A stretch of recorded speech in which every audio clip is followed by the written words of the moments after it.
Le but de cette campagne de mesure, c'était tout simplement d'objectiver ce qui se passait. C'est-à-dire que je ne souhaitais pas qu'on se contente de ressenti. En fait, ça marche pas, un peu, c'est tiède, c'est froid, sans savoir exactement ce qui se passait. Et il a eu l'extrême amabilité de prendre le sujet.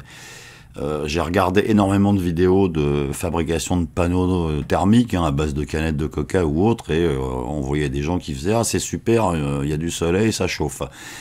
Sauf que impossible de savoir quel débit ça sortait, quelle puissance, combien de temps ça tenait, etc. Donc moi, je suis ravi d'avoir Jojo dans mes copains parce qu'on va pouvoir faire des mesures et puis surtout voir si les améliorations, les modifications successives que je vais apporter au panneau changeront quelque chose. Donc ça, c'est un relevé de 3 températures prises du 7 décembre au 26 décembre, donc sur à peu près 2 semaines, avec une mesure toutes les 5 minutes sur 3 points. Le premier point en noir, c'est la température extérieure, donc combien il faisait dehors. La courbe en bleu, qui s'appelle température de reprise, ça correspond à la température de l'air qui rentrait dans le panneau. Donc en principe, aux pertes près, à l'isolation près, ça correspond à la température de l'air qu'on attrapait dans la pièce. Le vert, la température de soufflage qu'on voit ici, c'est la température mesurée en sortie du panneau. C'est pas dans la pièce en bas, c'est en sortie du tube qui souffle l'air chaud dans le panneau. Donc déjà, le premier point que je trouve très positif, c'est que là, on est en plein mois de décembre et on voit que les pics de température soufflage, donc température dans le panneau, alors ils varient, hein, ça dépend de l'ensoleillement, de est-ce que c'était très couvert ou pas, mais on est sur des valeurs qui sont de 43, 30, 40 ou 39, des pics 55, etc., avec un pic à 75 degrés à l'intérieur du panneau, en plein mois de décembre, juste après Noël. Donc globalement, je suis plutôt assez content de ce que je vois là, parce que ça veut dire que même avec une surface vitrée en polycarbonate et pas en verre trempé, on arrive à monter à des températures, donc des écarts de température entre l'air extérieur, si on prend le 26, là qui est la plus belle journée, on va dire l'air extérieur était à moins de 20, on est à 75, donc on a pris 50 degrés de différence par rapport à ce qu'il faisait dehors. Alors sur des journées moins fastes, donc moins éclairées, si on prend celle-là, je pense que c'est à pire.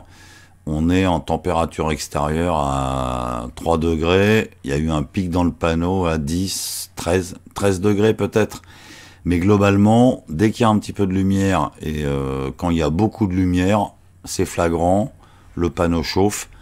L'air qui est derrière la plaque en aluminium monte en température. Alors là, on est dans une situation où il faut considérer que l'air qui est dans le panneau est relativement statique, c'est-à-dire que comme le ventilateur que j'ai mis sur cette version-là a un débit très faible, on a très peu de circulation d'air dans le panneau, donc l'air qui reste derrière la plaque alu a largement le temps de se réchauffer et donc largement le temps de monter à des températures élevées.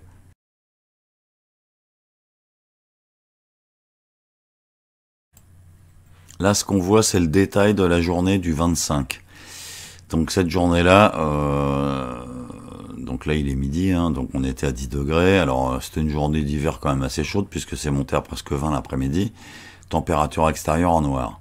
Température de reprise, c'est ce qui vient de l'intérieur de l'atelier. En vert, on a toujours la mesure de la température du panneau. Ce qu'on voit ici, c'est qu'il y a à un moment donné, la température du panneau a baissé d'un coup.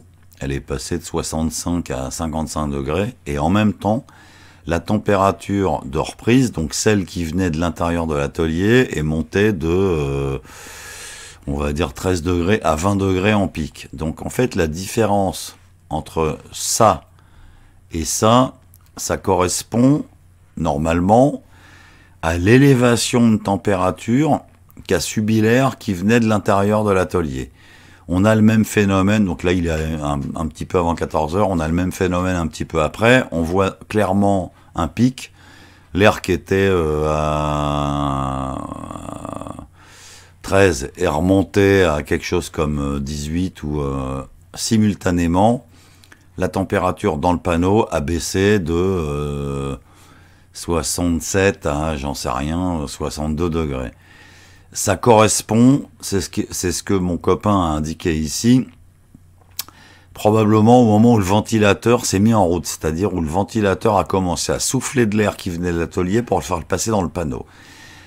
Comme on a augmenté le débit d'air à l'intérieur du panneau, et que la puissance reçue par le soleil, elle, n'a pas varié, on peut supposer qu'autrement la courbe aurait été comme ça, cette puissance, elle a servi à réchauffer de l'air qui s'échappait parce que le ventilateur était en route.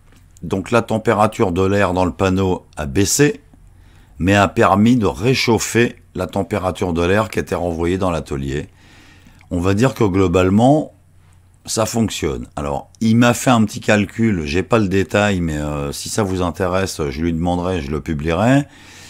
En partant de l'écart de température, là, 55 et on va dire 20 degrés, donc 35 degrés de delta T, c'est-à-dire de différence de température entre ce qui rentre et ce qui sort. Quand on connaît le débit en mètres cubes, on connaît la masse d'air qui circule, mètres cubes par heure, on connaît la masse d'air qui traverse le panneau en 1 heure.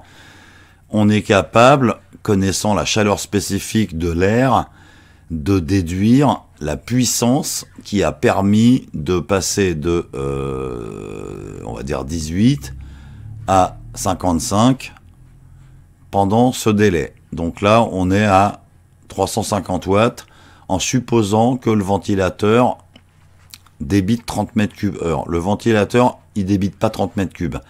Celui que j'ai mis, il est donné pour 30 mètres cubes à vide. Donc s'il fait 20-25, à mon avis, c'est le bout du monde. Ça, c'était la version avec le petit ventilo qui soufflait pas.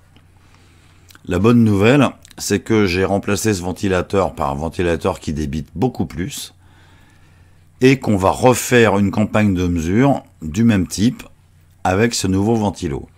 Ce qui va se passer, ce qui devrait normalement se passer, c'est que quand le ventilateur se déclenche, la baisse de température dans le panneau devrait être beaucoup plus importante. C'est-à-dire peut-être que avec de l'air qui stagne dans le panneau quand on est à 65, on va tomber à 40.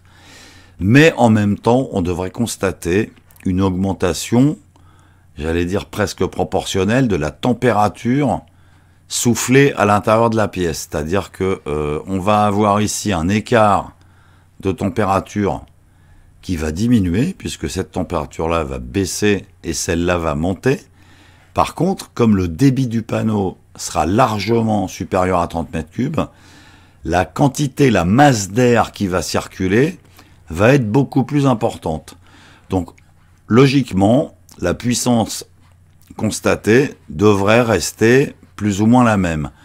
La puissance, elle ne dépend pas des températures ni de la vitesse à laquelle on fait passer les mètres cubes, elle dépend uniquement de l'éclairage, de la transmissivité du vitrage ou du polycarbonate qui est dessus et de la capacité de l'aluminium à absorber ces calories et à les transférer à l'air qui passe en dessous. Et donc quand on aura refait la même campagne de mesure avec le ventilateur qui débite beaucoup plus vite que 30 mètres cubes et qu'on aura constaté normalement que ça chute plus vite et ça monte plus vite, on fera une troisième campagne quand j'aurai remplacé le polycarbonate par du verre trempé. Entre le polycarbonate et le verre trempé, on peut s'attendre à une augmentation de puissance de, je dirais pas 100%, c'est pas du simple au double, mais de 60, 70, peut-être 80%. Donc on refera une troisième campagne, je publierai les résultats et on verra ce que ça donne.